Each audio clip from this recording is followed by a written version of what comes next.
আসসালামু আলাইকুম। প্রিয় দর্শক, ডক্টর ইউনূস সরকারের অপকর্ম এখন আন্তর্জাতিকভাবে স্বীকৃতি পেতে যাচ্ছে। দেশে হামে আক্রান্ত হয়ে শত শত শিশুর মৃত্যুর যে ঘটনা, তার জন্য খোদ বিশ্ববিখ্যাত বিজ্ঞান সাময়িকী সায়েন্স দায়ী করছে ডক্টর ইউনূস সরকারকে। American association for the advancement of science এই প্রতিষ্ঠানটির যে বিজ্ঞান গবেষণা ভিত্তিক ওয়েবসাইট রয়েছে সায়েন্স, সেটির প্রতিবেদনে এমনটাই দাবি করা হয়েছে। অথচ সেই ডক্টর ইউনূস সরকারের সংশ্লিষ্টদের বিরুদ্ধে বর্তমান বিএনপি সরকার কোনো ব্যবস্থা নেওয়া তো দূরের কথা, বরং সব কিছুকেই রাজনৈতিক দৃষ্টিকোণ থেকে দেখতে গিয়ে ব্লেম গেমের খেলায় ডক্টর ইউনূস সরকারের পাশাপাশি বর্তমান সরকারের পক্ষ থেকে বলা হচ্ছে যে এর জন্য আওয়ামী লীগ সরকারও দায়ী।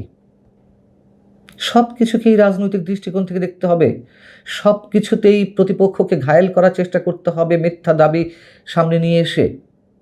আর সায়েন্স তো আর যেন তেন কোনো পত্রিকা নয় যে ডক্টর ইউনূসের বিরুদ্ধে আমরা যে একের পর এক অভিযোগ জানিয়ে আসছি। অনেকে পাল্টা মন্তব্য করেন যে কোনো ধরনের প্রতিহিংসা কিংবা রাজনৈতিক দৃষ্টিকোণ বা ব্লেম গেমের জায়গা থেকে ডক্টর ইউনূসকে সবসময় দায়ী করা হচ্ছে। এখন কি বলবেন ডক্টর ইউনূসের চাটুকারেরা? মাত্র কয়েক ঘন্টা আগে সায়েন্সে এই প্রতিবেদনটি প্রকাশিত হয়েছে। আরও ভয়ঙ্কর বিষয় হচ্ছে যে ইউনিসেফ, জাতিসংঘের যে প্রতিষ্ঠানটি, তার তীব্র আপত্তির মুখেও এই যে সাবেক উপদেষ্টা নূরজাহান বেগম, তিনি উন্মুক্ত দরপত্র পদ্ধতির মাধ্যমে টিকা সরবরাহ করতে চেয়েছেন, মানে টিকা আমদানি করতে চেয়েছিলেন, যার কারণে দেরি হওয়ায় হামের প্রাদুর্ভাব ঘটেছে বাংলাদেশে, এমন কথাই বলা হচ্ছে। আমি শুধু প্রতিবেদনটির অংশবিশেষ আপনাদের সামনে তুলে ধরি, আর বেশি ব্যাখ্যা বিশ্লেষণের সম্ভবত প্রয়োজন হবে না। এখানে বলা হচ্ছে যে বাংলাদেশে অল্প সময়ের মধ্যে হামের প্রাদুর্ভাব ঘটেছে। গত মার্চের মাঝামাঝি থেকে এখন পর্যন্ত 32,000-এরও বেশি আক্রান্ত হয়েছে এবং 250 জনের বেশি মারা গেছে, যাদের অধিকাংশই শিশু। দেশের হাসপাতালগুলোতে সৃষ্টি হয়েছে বিশৃঙ্খল অবস্থা। এখানে স্পষ্ট করে বলা হচ্ছে যে 2024 সালের গণঅভ্যুত্থানে শেখ হাসিনা সরকারের পতনের পর বাংলাদেশের টিকা কেনার ক্ষেত্রে অচল অবস্থা তৈরি হয়েছে।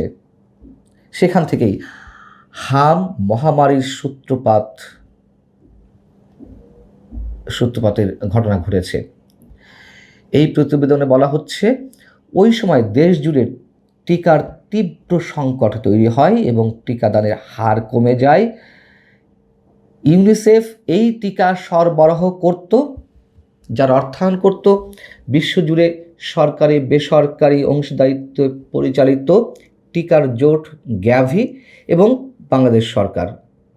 কিন্তু টিকা সরবরাহ পদ্ধতিতে একটি বিতর্কিত পরিবর্তন এনেছিল অন্তর্বর্তী সরকার।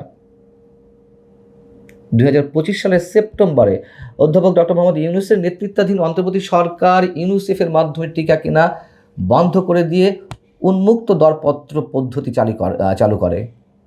ইউনিসেফ এই পরিবর্তনের তীব্র বিরোধিতা করে সতর্ক করেছিল। সংস্থাটি স্পষ্ট করে জানিয়েছিল যে এই পদ্ধতি টিকাদান ব্যবস্থা ব্যাহত করতে পারে এবং মহামারীর ঝুঁকি তৈরি করতে পারে। এমনকি ইউনিসেফের বাংলাদেশের প্রতিনিধি রানা ফ্লাওয়ার্স বিজ্ঞান সাময়িকী সায়েন্সকে বলছে বিষয়টি খুবই হতাশাজনক ছিল এবং অন্তর্বর্তী সরকারের স্বাস্থ্য উপদেষ্টা নূরজাহান বেগমকে তিনি অনুরোধ জানিয়েছিলেন যেন এটি না করা হয় এবং ওই দরপত্র প্রক্রিয়া আমলাতান্ত্রিক জটিলতায় আটকে যাওয়ায় টিকার মজুদ ফুরিয়ে যায় এবং